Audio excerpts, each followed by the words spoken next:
Just a Job is the podcast for the modern woman to redefine what success looks like. We highlight real women and their real stories. Hey everybody, welcome back to today's episode of Just a Job. Before we jump into Amanda's episode, we have a few stand-up notes, and by few I mean one apiece. So, Ellen, your stand-up notes, let's hear it. We're keeping it short and sweet today and efficient. That is the key. That's the theme of our stand-up notes today. This one I actually shared on our Instagram a little while ago, but I wanted to have some additional fodder around it. And it is it's a stat. You know me in stats. But this is from Come on, hit it hard. Let's go. I can do it, I promise. This is from Fortune, and it says a 2023 Deloitte report found that oh my God. I'm getting nervous. I'm gonna try this again. A 2023 Deloitte report found that 85% of women surveyed who played sports said that the skills that they developed were important to success in their professional careers. And the findings were even higher among women in leadership roles, 91%, and women who make $100,000 or more, 93%. And I feel like it was kind of like, duh, a no-brainer. But then when you think about it of okay, you're on a team and you have a shared goal and you have to figure out how to get there. Even, when I was in sixth grade and had to play soccer and I sucked at soccer, you still are part of the team goal and you learn how to support your teammates and all that fun stuff. And I was like, I thought that was really interesting. I love how you use the word had. What do you mean had? What had to play soccer? Oh, I was kind of forced to play soccer, but that's a whole other story. Hang on, side note, have I ever told you that story of me in sixth grade soccer? No. It is probably one of my most embarrassing moments. You know, when your parents are like, oh, if something happens, no one will remember, you're fine. No. I remember this like it was yesterday. It was forced. I was more I had signed up and I didn't want to do it anymore. And my mom was like, no, you signed up, you're committed. And our very first game, for some reason, the coach was like, Ellen's going to be the center forward position. I had never played soccer before. Are you a speedster? I don't know. I was like, what is this man?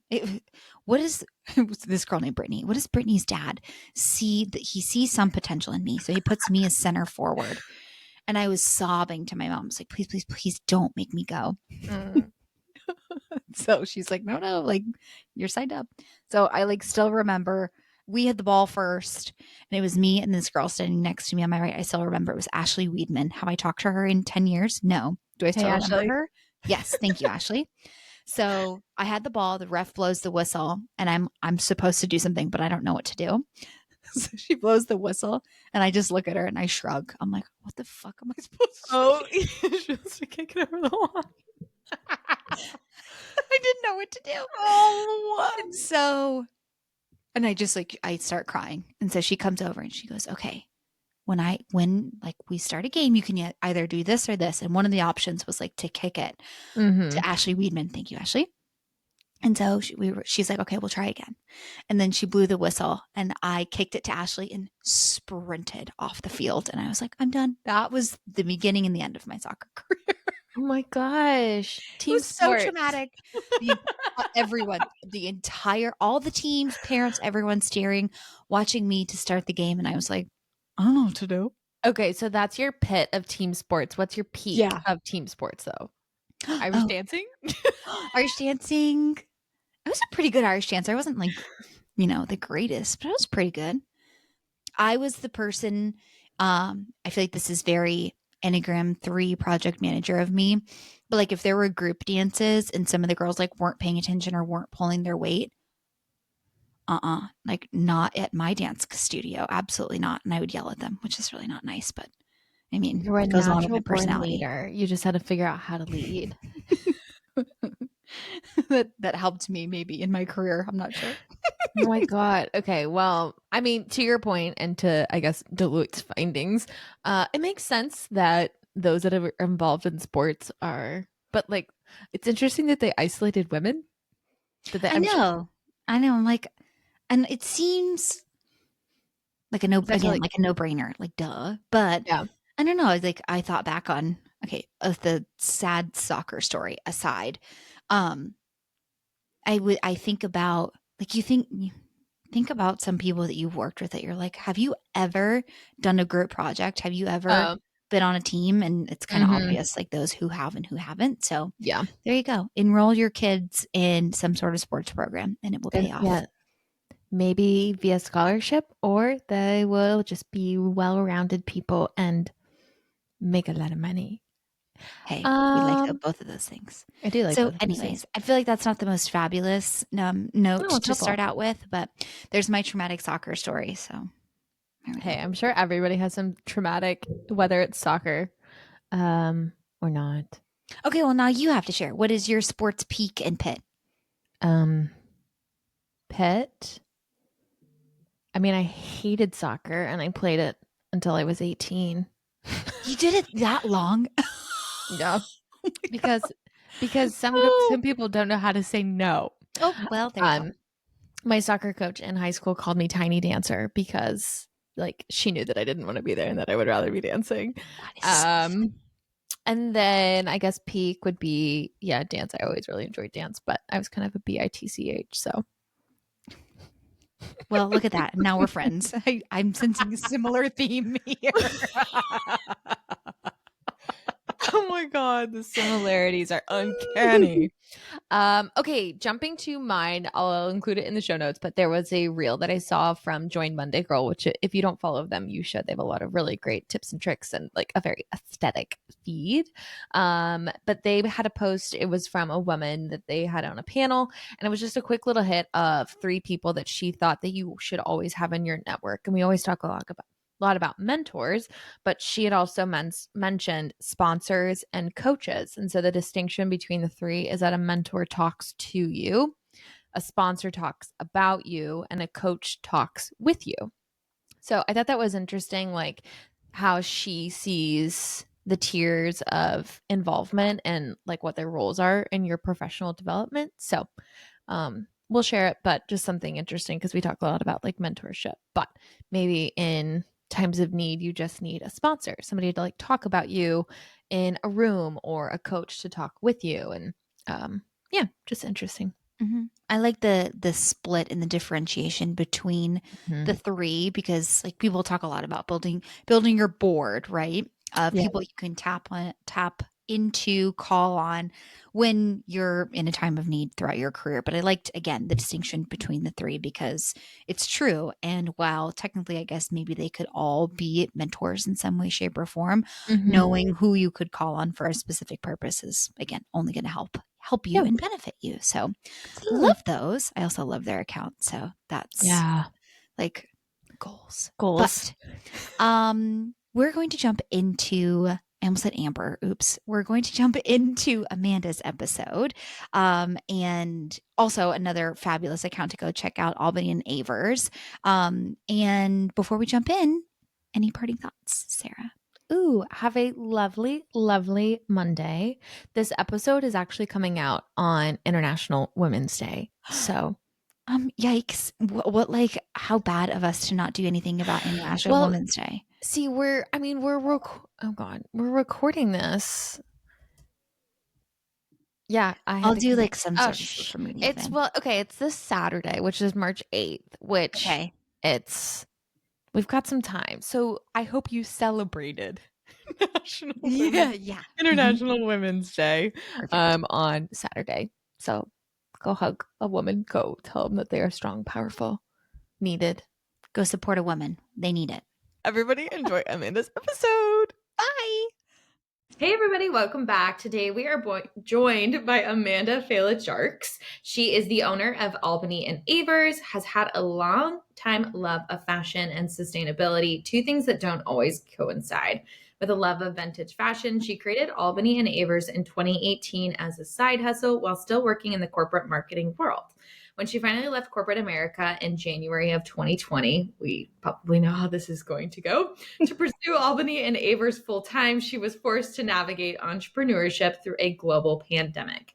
Albany and Avers now resides in Omaha, Nebraska, where visitors can shop a curated collection of new and vintage women's apparel and accessories inclusive of size. Amanda, thanks for joining us. Yeah, thanks for having me. Well, first off, if you're watching this on video, turn the video. We have to address the scarf in the room. And yeah, just a scarf in the room. Amanda showed up wearing a scarf, and then Ellen showed up wearing a scarf. So then, of course, naturally, I felt like the third sister that was left out, and I had to put on a scarf. And so here we are, on our scarves and all ready to rock and roll. But so background on how Amanda and I know each other. It's actually a friendship thanks to my husband, Michael. He went into Amanda's store. We had just moved to Omaha, I think like a year ago or a year before meeting, and stumbled upon Amanda's store, went in, and Amanda just had like the most warm, enthusiastic, welcoming experience. They talked about dogs, and I remember your dog was there. Yeah. Oh, wait, I forgot about that. Yeah, Briggs came into the store. Wow, dog-friendly stores. Love it. And Michael came home and he's like, so I made a friend for you. And I was like, awesome. This is amazing. And we, while we lived in Omaha, like went to dinner dates with each other's spouses, shopped the stores, and have kept in touch. And Amanda, if you live in Omaha, you should check out her store. But she has an amazing story, and I'm personally very excited to hear about it. But taking it back to young Amanda, what did you want to be when you were growing up? Oh, that's a hard question. When I was little, I really didn't have like a thing that I was like, I want to be a doctor, I want to be a teacher. That was never really a thought process I had. I knew I wanted to own my own business because both my parents owned their own businesses, and that was kind of what I was around. I didn't know what that looked like. I was just like, I know I don't want to go to an office. I know that I want to I want to make all my own decisions, but yeah, I don't know what that looks like. I think that's unique, and I think that might be a first for the podcast. Like, it's so interesting hearing everyone's answers. Like, it's either from, someone in your family that you think has an interesting career path or job title, or like movies that you watch. So it's interesting that you knew, okay, maybe something, but I do know for sure I don't want to have my butt parked at a desk, which I think is hysterical. Yeah.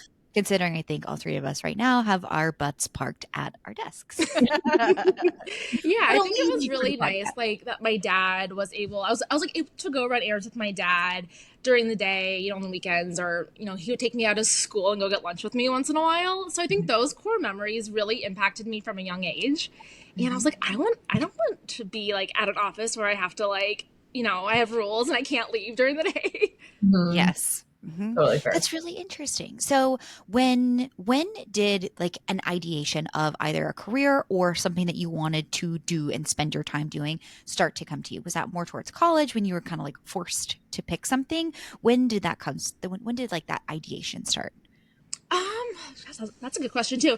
I think in childhood there were a few events that I'm looking back on now, and I'm like, oh yeah, like that's very telling. Like we did have like a entrepreneur day in school as elementary kids, and I was just telling my husband this story the other day where we had to like come up with a product with like a low price point, and we had like a little market day, and I loved that day. It was my favorite thing. And I remember I made these little hair scrunchies out of ribbons, and I'm like, this is the coolest thing, like I am thriving, I love it. So I think honestly that was like a time where I was like, okay, yeah, I want to own my own business, this is fun. But I think as I got older, and I worked a lot with my parents' businesses. Like I was always like working part-time there whenever I needed help, or they needed help, or I needed money. They put me to work. And I think it was really maybe in high school where I was introduced more to like small businesses, and I was like, I want to own a boutique. Again, not really knowing. I think at the time I thought clothing, yeah.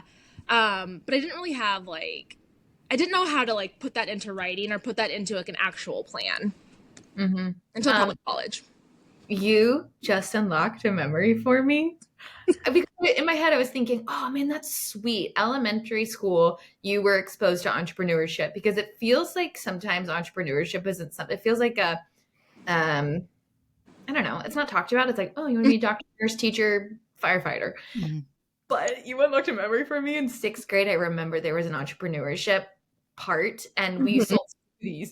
And I remember my mom being like, nobody's gonna buy your smoothies. Like, It's hysterical. Oh, I would have bought one. I mean, I thought they were good. Anyways, I think it was the point, but whatever. Okay, Wait, so that did is you actually, I have to know, did you like make the smoothies? I literally brought a blender into Shut the middle school. Yeah, I That's made our hysterical. parents buy smoothie ingredients. Like, Wait, I love that. I'm like, you know, it's like while other kids were probably selling like their toys, like, they were like 12 making smoothies. Oh my god. Okay. I think it's interesting that being exposed from your parents, we talk about this a lot, the exposure from people in your inner circle or even just like outside of your circle and how much they impact what you choose to do or just what you at least see as a viable option. And I see that being the case for you, knowing your parents not only like pursued this path, but then also allowed you to get a taste of it by working there. And then there was probably, you know, I would assume some sort of like encouragement for you to also pursue this for yourself. And you had the exposure in high school, but like early college, you have to nail down, oh, this is what I'm going to do because of the choice of a major. What did you major in? Where did you go to school? And what did your college experience look like? Yeah, I majored in merchandising with a minor in marketing, and I did change that a little bit later in college to marketing with a minor in merchandising because I kind of got worried, like, what am I actually going to do with this? I went to 1 year of college in LA at FITM, Fashion Institute of Design and Merchandising, and then I moved back to Nebraska and went to Lincoln, Nebraska. So yeah, I really enjoyed merchandising. I really enjoyed just like learning about like all the whole marketing world. I've always really enjoyed as well. And then I think I was a junior probably. I was really in depth in my coursework, and I was like, okay, this is great, but I don't plan on moving back to California. I don't know what I'm going to do with this realistically. And so that's when I was like, okay, I'm going to change this where I have more of a focus on marketing, but I have also the merchandising aspect where I can be a stylist. I can own my own business one day because I had that in the back of my mind still. But I think when in college, when everybody was talking about these careers that they wanted, owning a business again was like not that talked about by a lot of people. And so I was, I think, influenced by like, okay, like how realistic is that? Is that a thing I really could do? Because I think also when I was younger, like because I was around my parents, my mom went to college, my dad didn't. And so that wasn't really like, it wasn't like, okay, you're going to go to college and you're going to do this and this and this. It was just like, this is just what they did.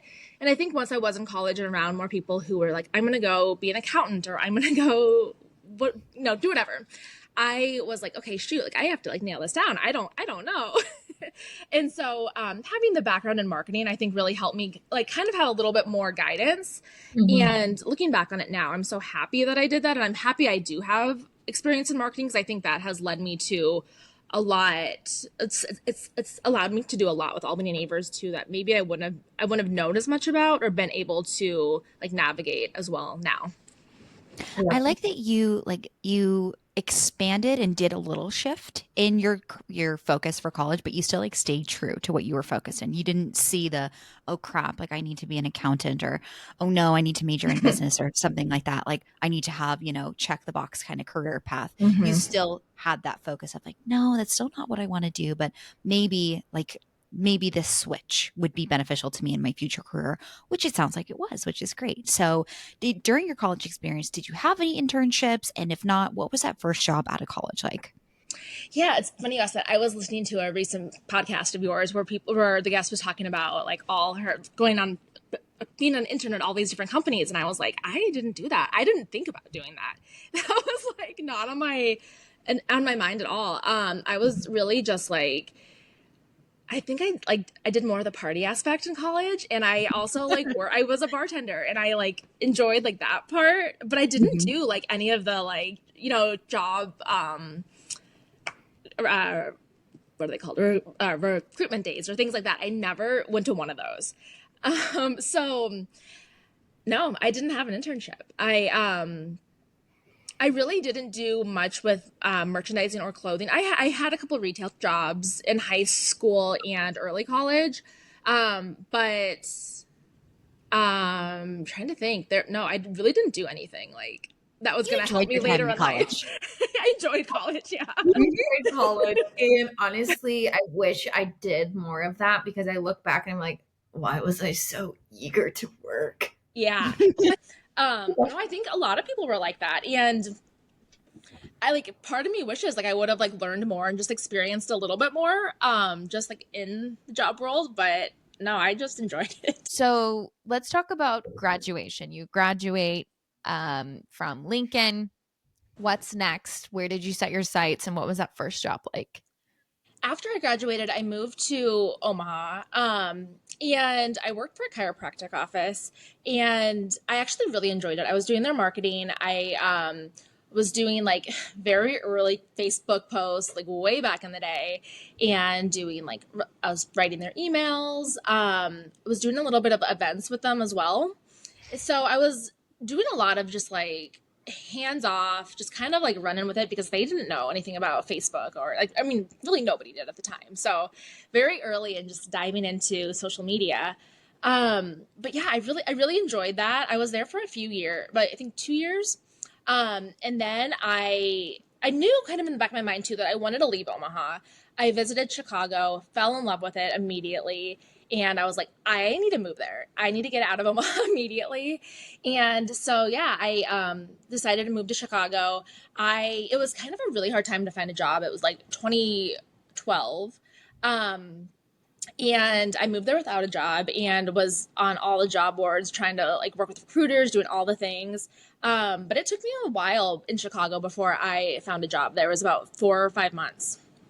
Wow. Job hunting is so brutal. Like, of course, the market goes up and down, right? But when it is down and you are unfortunately part of the pool of people who are looking during the time when it is so difficult to get a job, oh my God, it is like banging your head against the wall of Yeah. after applying and applying and applying. So, what was that experience like when you finally got the call, you got the job, and what was that job? Yeah. I was working like a little bit of like odd end jobs here and there just to, pay the bills. When I finally got an offer, it was for a like local magazine company, publisher. And I was technically like a marketing coordinator, but I don't really know if that's really what that job was. I did like with some great people. I feel like I was just so happy to get a job and get my foot in the door. I would have like taken anything at that point, but it was fun. I think a big theme in my corporate life was I was bored. And that job, I remember I would spend my lunches, I would go on 2-hour lunches and go volunteer and walk dogs. That is like I remember that's like the big thing I remember about that job. Okay, cool. But no, like it was fine. I was working with some great people, some great like advertising clients, and like we had busy times of the month, but overall it was like a very boring job. Okay, being bored is worse than being busy. And that's coming from somebody who's chronically busy.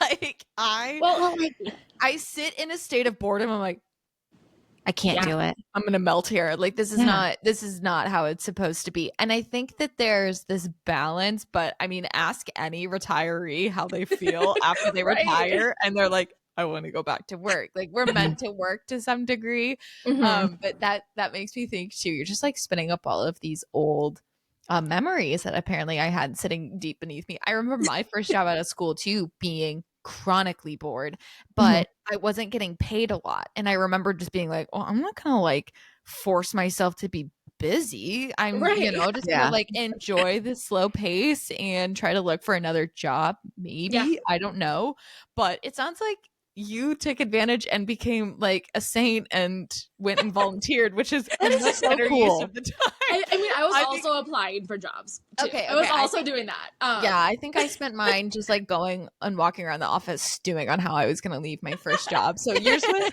way more productive. It was definitely a balance of being grateful just to be there, but also like, hey, I'd ask for more work. I'm like, please give me something. Like if I have to be here for 8 hours a day, like Give I'm me bored. something. Give me something to do. Yeah. Oh my gosh. I have a love-hate relationship too with the phrase like I do my best work when I am busiest, but I fall into that category. Like when it comes to work, I hate being bored. If I don't have things to do, I will find something to go do, which, like, hey, here's the podcast outside of work. That's a perfect example of that. But I totally relate to that sentiment. So you're in a job that is good. You're grateful and happy that you're there, but you're looking for other opportunities outside of it. It's not like fully satisfying to you. Mhm. Where was the next place that you went to and why? The next place I went to was a nonprofit, a dental nonprofit. And again, it was fine. I had a little bit of a bump in pay, and it was a different area of Chicago that I got to go explore and learn. I was doing marketing work. I was doing blog writing, emails, basically all digital marketing there. And I learned a lot. I learned a lot about the nonprofit world, which was interesting. I had no experience in that, so that was fun. And then after that, I worked at a fitness company. And they had a few, it was like a high-end luxury fitness company around Chicago, and they have a couple other throughout the country. And that was probably the best corporate role that I've ever had. I worked with some amazing people.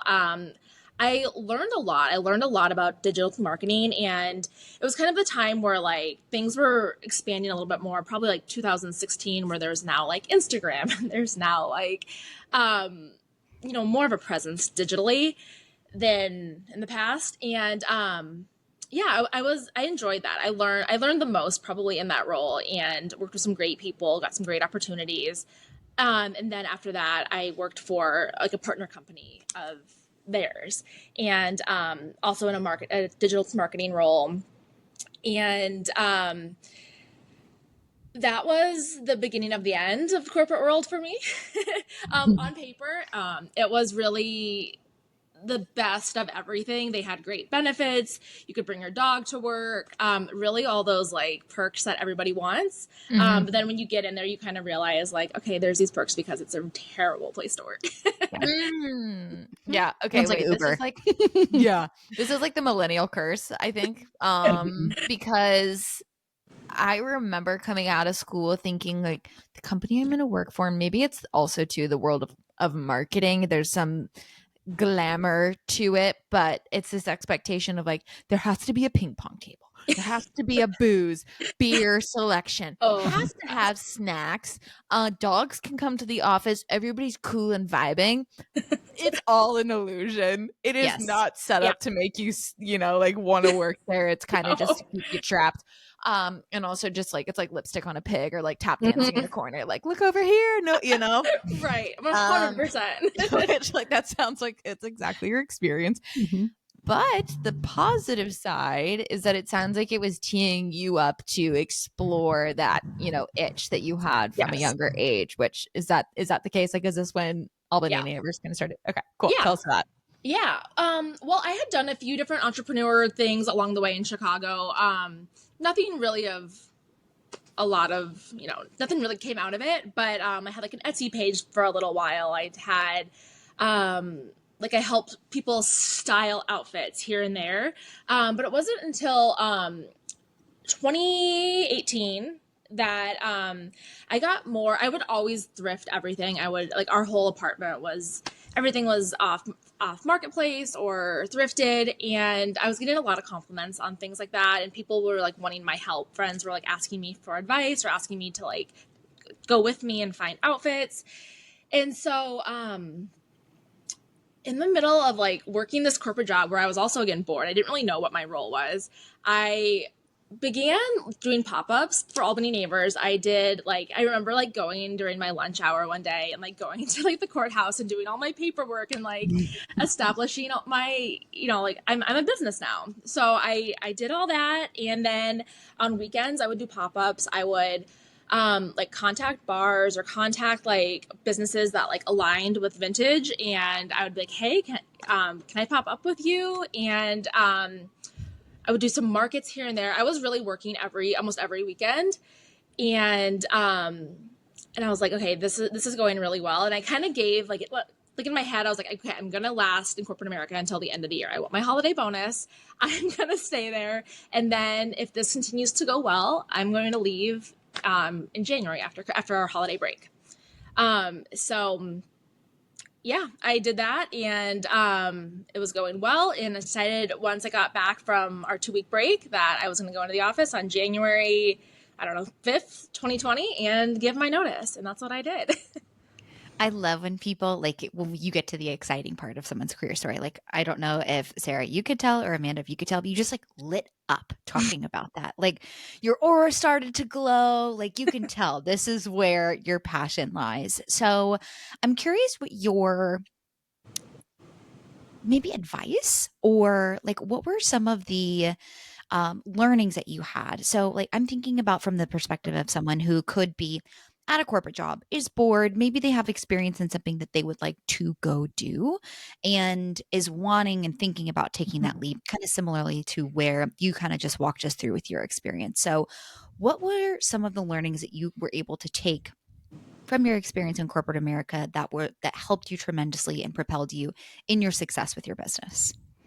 Yeah, that's a really good question. I think what really helped me was I am a big planner, and I don't really take a lot of risks. I really had the idea planned out. I had like next steps, what I was going to do, um, along with like how I was going to do that, like the tangible items. Like I I had my content calendar of how I was going to post on, on my webpage, on Instagram, or not TikTok, yeah, Facebook, all the things. And also, the markets I was going to do. And at the time I was also planning on like, okay, I'm going to look into opening up a store here in Chicago. What does that look like? Who am I working with? I really had a lot of contacts from the roles that I had, as well as friends. And I had a good, group of people to support me and really help me to get to that next step. And I think all along, not burning bridges has been like a really big thing with me too. Like keeping those contacts, keeping, like a good reference when you need it. But also just like being really confident in the skills you have. I think that was really helpful. Like I knew I felt really confident in my experience in marketing and digital marketing and how I was going to get people to know who I am, as well as how I was going to get to the next spot, whether that is a retail spot, pop-ups, markets, things like that. I had a very clear list and a calendar of what that looked like. Little did I know a pandemic would happen, but that was the plan. Yeah. Planned as much as you could. Yes. Exactly. In my mind, it was a well thought out plan. Yeah, you had the best intention, and then a pandemic was like, oh, You have a plan? Nope. No, put you it on your don't. plan. Yeah.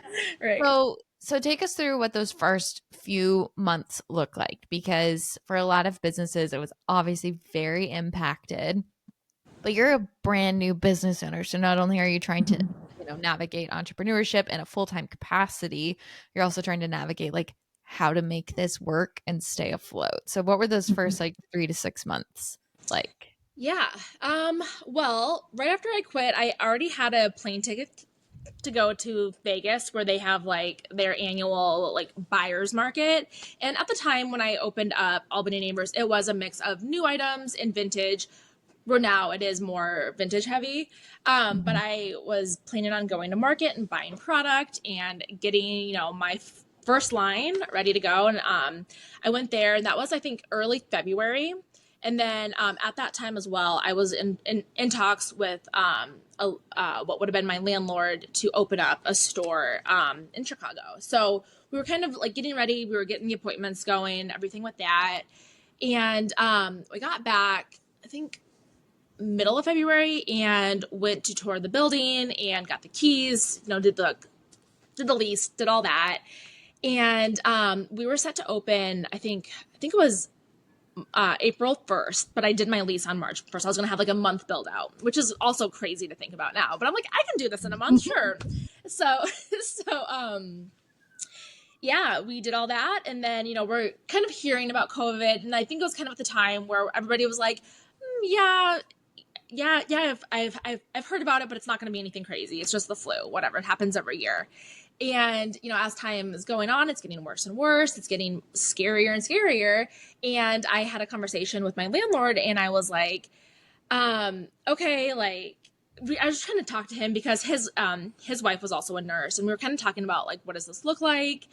And I remember he told me, he's like, well, have you thought about just going online and like not really thinking or not doing much with the retail space right now? And I'm like, yeah. I'm like, okay, well, I have a lot of money riding on this lease, so that's not really an option. So actually what ended up happening was after we got close, or once I got the keys and we were kind of in the weeds of everything, him and I kind of butt heads on a couple things that were not listed in the lease, but he was very adamant about. And so thank God he let me out of my lease without any harm. And it was literally a week before everything closed down. Wow. And it's such a blessing. I think back on that and I'm still like, I don't know how that happened. But yeah, I got out of that lease and I kind of put a pause on everything. That was the time where like, then everything closed down and I'm like, okay, well, we don't know what the world's going to look like. I'm going to put a pause on everything. At the time, I still had a couple marketing clients who I was working with, like very part-time, just on the side. I kind of honed in on that and kind of put Albany and Avers on hold. I worked with a few vendors and we got like masks and we did little things like that. But I mean, it wasn't paying the bills. It was very minimal. But I put a pause on that until we kind of knew what the world was going to look like, when it was going to open up again. During that time, through 2020, my husband and I moved back to Omaha, where I'm from originally. And, we moved all of our merchandise with us, not knowing, what that was going to look like. I was hoping to do pop-ups again once things calmed down. And then we happened to go to dinner one night in July of 2021. And we came across this building that was absolutely beautiful, and it had a for lease sign on the building. And I'm like, well, I'm just going to call it and just like look how much rent is, just like get a feel for it. And ended up working that I was able to do a very temporary lease there. And I kind of was able to test out Albany and Avers once the world had calmed down a little bit and look if Omaha was the right market, look if people were going to be receptive of this, if it was going to be a good place. And it was amazing. It worked out super well, like right off the bat. And I do credit that also to like my experience with marketing. I think if I didn't have that background, then it would be very hard to reach people and get people in the door. And then after the temporary lease was kind of coming to an end, I was hoping to renew that, but they already had a person who wanted to come in and rent out the entire building rather than just like my half of the space. And so it worked out that I had met a customer in there very randomly. I didn't know her prior, but her company was in my current space and they were moving to a larger one. And so they were planning on keeping both, and we got to chatting. We had a couple meetings, and they're like, we think you'd be a good fit in the neighborhood. And so I'm now in that space. So long-winded way, but like, yes.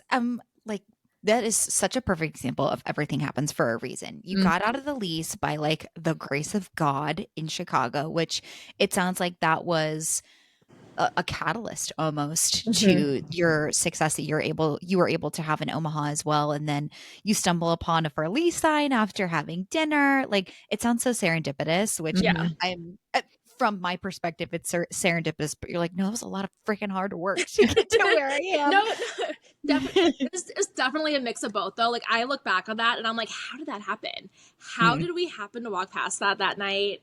How did I happen to meet this customer? It really all worked out the best that it could. And I think about it often and I don't take it for granted at all. Well, and I think that's like half the part of entrepreneurship is having some sort of blind trust that if you open yourself up to whatever heads your way, that like what's meant to be will be. And you talk to entrepreneurs and they're like, oh, I started my business as this and it shifted to this, like very naturally or organically, or in your case, these doors opened or closed naturally. And you have to react and like either pivot or adjust. And I think it's probably, as an outsider, the really fun part of entrepreneurship is you're like, no, literally, I don't know what next month is going to look like. But I'm sure when you're in the scene of entrepreneurship, you're like, no, that's fucking scary. But I love that. Both. Yeah, absolutely. And your shop is adorable. Like I said, I mean, we're getting a glimpse of it in the background, but you've been able to really create like such a community too. So I'd love to know, just take us through, I know this side of the story, but like how now that you're in your space, it's more permanent things that you're doing to not only, like be a business owner and sell product, but things that you're doing to further enhance the community, but also to like leaning into, like vintage and thrifting and repurposing and recycling. Like I know that's obviously a driving factor. So take us through that part of the story. Yeah, I think it's funny as I look back on it now when in corporate America where I was so bored, I am so the opposite of that now. And I think that is like, I'm able to make the decisions. I'm able to do whatever crazy idea that I think of at 1 a.m. And I think that's been the most rewarding. I also love events, and I have hosted a lot of events here, and I'm continuing to do that. It's been so fun. I started last year doing markets in our parking lot where we'll invite in other small businesses, different types of vintage owners, whether it's clothing, furniture, home decor, records, where they can all pop up with us. And it's just a big little market, or it's just it's a big market where people can come hang out and just, learn about vintage, learn about sustainability. And it also gives other business owners a platform, and because I think that's really what helped me in Chicago when I was so new, where I was able to pop up with businesses. And if I didn't have that opportunity, I don't know that I would be here today. So I do try to give back to that way. And then we also do fun events where we do like thrift tours, where we hop on a party bus and go around Omaha to different vintage stores. Fun. It's so fun. We do pop-ups where we allow like local artists to come in and pop up. We one thing we're doing this year, which I'm super excited about, and I've been wanting to do this, is we're doing little classes here each month where we have a different focus. Last month was styling school, where you come in and you learn what your style words are, and it really helps you not to overbuy stuff. Our whole focus is sustainability, keeping clothing out of landfills, keeping the items that are already in existence here without having to go buy fast fashion or things that are wasteful. And those are kind of the purpose of the classes, is to keep people knowing what they have to wear, how they can style things different ways. Next month, we're doing how to properly clean your clothing with like non-toxic, chemical-filled detergents, how to get stains out of clothing. We have one coming up with like mending, how to do basic mending on your own clothes, how to do buttons, how to do like little hems and things like that. So really just keeping people educated, or educating people to keep the things in their closet that they already own without spending more money on new things.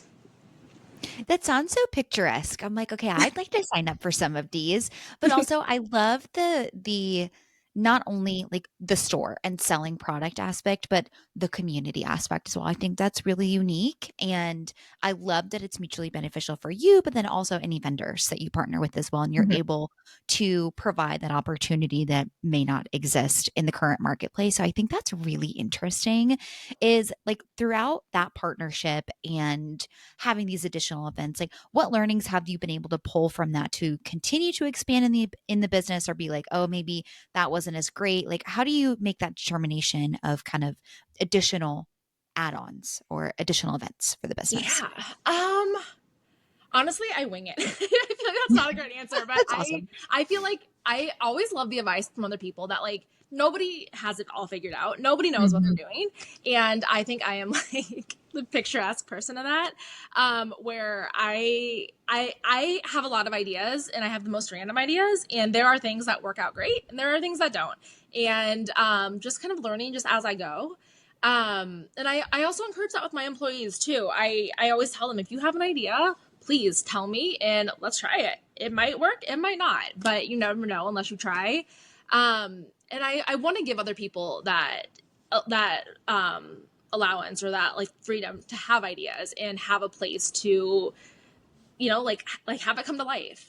I think honestly, like going back to what you talked about community, I think that's really just been the biggest thing. I have such a great community that I'm so lucky to be a part of here, that I think we all really lean on each other. Like a friend of mine is doing like a fashion like festival weekend in a couple weeks with a bunch of different types of like sustainable topics, and I don't know, just a bunch of things. And I think that like our whole community just really just is great, and we can bounce ideas off of each other all the time. So I'm appreciative of that.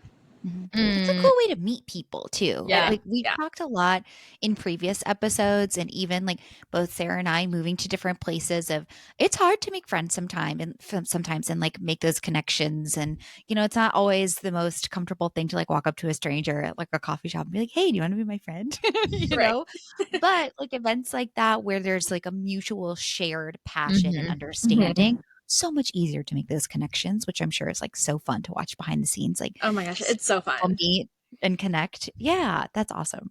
And it is available for all genders, but I'm just like, this is so girlhood. I love it because Yeah. it combines like shopping and clothing, but also too like community and having a shared experience. Yeah. And also there's something so special, and I love like thrifting vintage because it's such a unique thing, right? Like you're not all shopping this, you're shopping the same rack, but not the same rack of one item. Yeah. And so like to have that kind of almost like treasure chest Mhm. of fun things, plus to like you've gone through and you've done so much work to create this very like curated experiential shop that I just love it. I'm like, oh my god, we've talked a lot, we've talked about this, Amanda, recently. I'm like, oh my god, I want to do that. But enough about me. Okay, so I want to ask you as we kind of wrap things up, like what's something that you're really looking forward to either this year or in the coming month or week, short term, long term? Yeah, I think this year I'm really looking forward to all these classes of people. I think it's just gonna be so interesting. I don't really know what I don't know yet. I have the topics that we're going to cover, but I think there is a lot that comes out of each night. Like, for example, last month when we did the styles school, the community of women that came together, like we have a group text now, and we are like planning other events with each other. And again, back on the community aspect, I think that is so powerful, and I am so excited about that. I will continue to do the thrift tours, and I'm kind of working on a little project right now of a little vintage passport. I don't have all the details. I'm still working through that, but that's kind of a thing I'm super excited about this year. And also just kind of expanding on the markets that we have, making them a little bit more curated, making them each a little bit different vendors. I'm just excited to look like what comes out of all of that. Well, I mean, it's clear that you have found your passion, and I'm so excited to see some of the work that you do in the future. And the next time you have a party bus, please call Sarah and I. Like, we must come. That sounds Yeah. like so much fun. Yeah. I'm like, maybe I'll have to drive so that I can take some furniture or something back with me and do a whole haul. Rent a U-Haul or something. I'm going to ask you the big question, Amanda. How do you define success for yourself? That's such a hard question to answer, because I think as I've thought about that throughout my life, it has changed so many times. I think if you would have asked me that in my younger life, I would have been like, well, that is this title and this amount of money each year. But I think now that I'm in the role I am now and where I am, I think it's really just having a balanced life of doing what you really love to do, being able to work with people, around people that you really love and care about, and you're making an impact on your community. And also like being able to live comfortably with that. I think a mix of all of that really, I think that's my answer. Mm-hmm. Balance, fulfillment. Yeah. Yeah. Flexibility, all those Yeah, all the fabulous things. words. Yeah. Buzzwords. I love it. And I feel like that's a very holistic answer. There's not one thing that will always lead to success, because then you're always going to have like a yardstick that you're putting your life up against too. Yeah. So, And then once you get that, you're like, okay, now what? And now you want the next thing. It's just, it's kind of chasing a carrot, and totally. Yeah. Yeah. A non-existent gross carrot. Yeah. Exactly. Okay, let's head into rapid fire. Amanda, what's the one thing you have to make it through the workday? I'm a little embarrassed to admit this, but my phone. I do so much work on my phone, and I am chronically online. I'm not proud of that, but it's the reality. You know what? Own it. I'm like, I hate that social media gets such a bad rap sometimes, because I'm like, I love social media. Like there are absolutely some downsides to it, but like I don't know, I'm such a consumer of it. So I relate to you on that for sure. Next question. What is the best benefit you've ever had from a job? in corporate America, probably taking my dog to work just because he was next to me all the time. Yeah. Did they have to have like a dog policy or something? I'm curious. No, it was chaos. It was absolute chaos. They were like dogs. Like, it was crazy. I was happy because my dog was there, but like he didn't get along with other dogs, or other dogs didn't like him. There was times I had to go to the meeting room just because like I had to get away from other dogs, or if I had a call, like it was so hard to take calls and be on like meetings with dogs running around and humping each other and going crazy. So, like, I loved it, but it was like the most unproductive workspace. Yeah. Yeah. I can imagine it would be pure chaos. It's like you're like working inside of a Petco. Yes. Let's see. Corporate pet peeve. Or workplace pet peeve. Can you hop on a call? I hate that. I hate that. Like whether it's like a text, email, Slack. No, I can't. Leave me alone. I'm busy. Tell me what you want to talk about, and then maybe I'll join you. Yeah. With an agenda, yes. Oh my God, those are like so anxiety inducing too, especially like depending on the person it comes from. It's like, why? Oh my God. Totally. I have always just been so like I will instantly start sweating if you tell me you need to talk to me, and like I don't know where that comes from, but I hate it. Agreed. I keep seeing all of it. Speaking of social media, I keep seeing all of these like memes and TikToks where it's like my body doesn't know the difference between being chased by a bear and answering an email. I'm like, oh, I feel that. Yes. Oh my God. And last question: do you prefer hybrid, remote, or in-person work? During the week when I'm not open, remote. I love working from bed. I love working from my couch. I don't have a desk at home because I will not use it. But obviously with the store and like I have to be there, and that's how I meet people and that's how we connect. And so I guess hybrid because of that. Yeah, that's a fair answer. I'll take it. I think that makes sense. Well, Amanda, thank you so much for joining us. This has been like such an inspiration to see. I love entrepreneur founder stories because there's always, some good lessons learned. And then also too, just like, I think you're speaking to a lot of people. So thank you for the amazing work that you're doing with your store, with the community, and I appreciate you joining us. Thank you so much for having me. It was so great chatting with you both.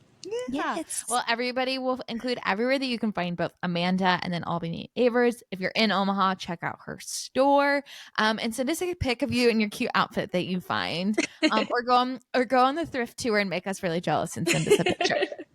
But everyone, enjoy your day, and remember, at the end of the day, it's literally just a job. We'll see you.